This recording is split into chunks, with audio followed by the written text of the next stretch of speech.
Hello friend, स्वागत है आपका हमारे YouTube channel the mysterious world में। फ्रेंड्स, हमारा ब्रह्मांड इतना विशाल और अलौकिक है कि इसी कल्पना करना बहुत मुश्किल है। हमारे वैज्ञानिक हर दिन इसके बारे में कुछ न कुछ नया तलाशते रहते हैं। कहा जाता है इस ब्रह्मांड में 100 अरब गैलेक्सी है और हर गैलेक्सी में 100 अरब तारे हैं, जिसमें से हमारी गैलेक्सी मिल्की वे है, जिसे आकाशगंगा कहते हैं। हमारी गैलेक्सी में 8 ग्रह और इन ग्रहों में से कुछ ग्रहों के उपग्रह भी हैं। एस्ट्रोनॉमी के अनुसार जो पिंड सूर्य के चारों तरफ चक्कर लगाता है उसे ग्रह कहते हैं, और जो पिंड किसी ग्रह के चारों ओर चक्कर लगाता है उसे उपग्रह कहते हैं। जिस तरह हमारी पृथ्वी का एकमात्र उपग्रह चंद्रमा है। आज हम बात करने वाले हैं हमारे उपग्रह चंद्रमा के बारे में। यह कहाँ से आया, कैसे बना, क्या है इसका संपूर्ण इतिहास। तो बने रहें हमारे साथ इस वीडियो के अंत तक, और हमारे चैनल को सब्सक्राइब, लाइक और शेयर करें, और साथ में बेल आइकन को ज़रूर दबाएं। फ्रेंड्स, चंद्रमा के निर्माण की प्रक्रिया कब शुरू हुई, इसके लिए हम आपको ले चलते हैं 4.5 करोड़ वर्ष पूर्व, जब हमारा ब्रह्मांड अपने अंदर बहुत सारे ग्रहों को समेट के रखा था। उन्हीं ग्रहों में हमारी पृथ्वी समेत बहुत सारे ग्रह थे, और हमारे सौरमंडल में हमारे इस समय के ग्रहों के साथ साथ एक ग्रह और भी था, जिसका नाम था थिया ग्रह। यह ग्रह लगभग हमारे मंगल ग्रह के आकार का था। ये सारे ग्रह सूर्य का चक्कर लगाया करते थे।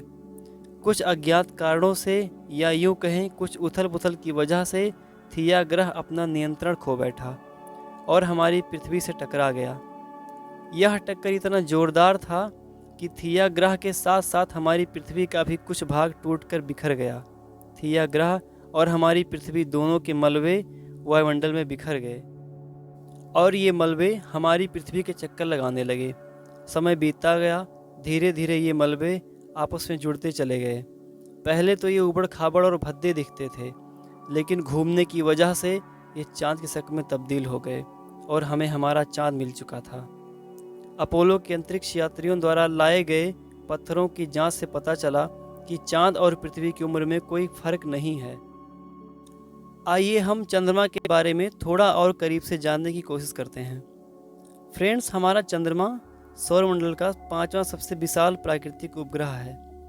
पृथ्वी के केंद्र से चंद्रमा के केंद्र के बीच की दूरी लगभग 3,84,403 किलोमीटर है।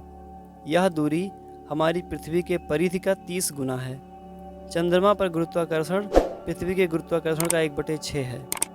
हम इसे एक उदाहरण समझते हैं। मान लीजिए पृथ्वी पर आपका वजन 60 किलोग्राम है, तो चंद्रमा पर जाने पर आपका वजन 10 किलोग्राम होगा। फ्रेंड्स, क्योंकि हमारा वेट हमारी पृथ्वी की ग्रेविटी पर डिपेंड करता है। चंद्रमा पर ग्रेविटी पृथ्वी का 1/6 है, इसीलिए वहाँ हमारा वजन भी कम होगा। चंद्रमा पृथ्वी की एक परिक्रमा लगभग 27 दिन और 8 घंटे में पूरी करता है। इसके प्रकाश को पृथ्वी तक आने में 1.3 सेकंड लगते हैं। चंद्रमा पर पृथ्वी के हिमालय से भी ऊंचा पर्वत है, जिसका नाम लिबनिट्ज पर्वत है, जिसकी ऊंचाई लगभग 35,000 फीट है, या 10,668 मीटर है। यह चंद्रमा के दक्षिणी ध्रुव पर स्थित है।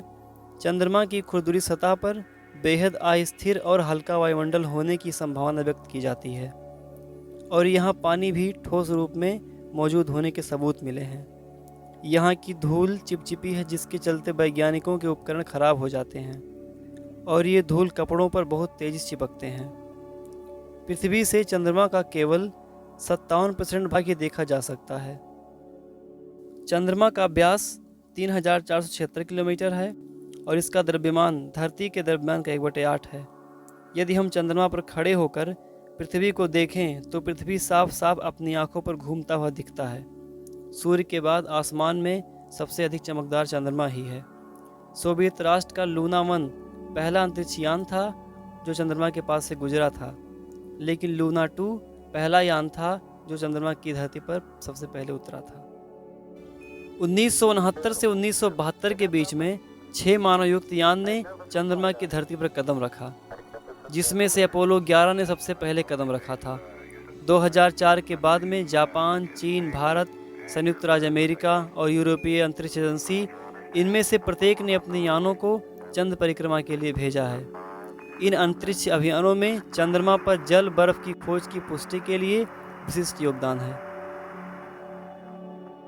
चंद्रमा हर वर्ष धरती से 3.78 सेंटीमीटर दूर होता जा रहा है।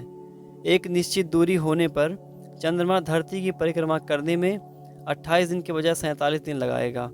यह भी आशंका व्यक्त की जा रही है कि यदि चांद इसी तरह से ज़्यादा दूर होता जाएगा तो धरती की गुरुत्वाकर्षण शक्ति और कक्षा से दूर होकर अंतरिक्ष में कहीं खो सकता है, लेकिन ऐसा होने में करोड़ों साल लग सकते हैं। फ्रेंड्स, उम्मीद करता हूँ हमारी ये दी हुई जानकारी आप तक ठीक से पहुँच पाई होगी।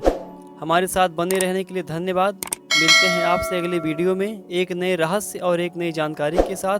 तब तक के लिए नमस्कार।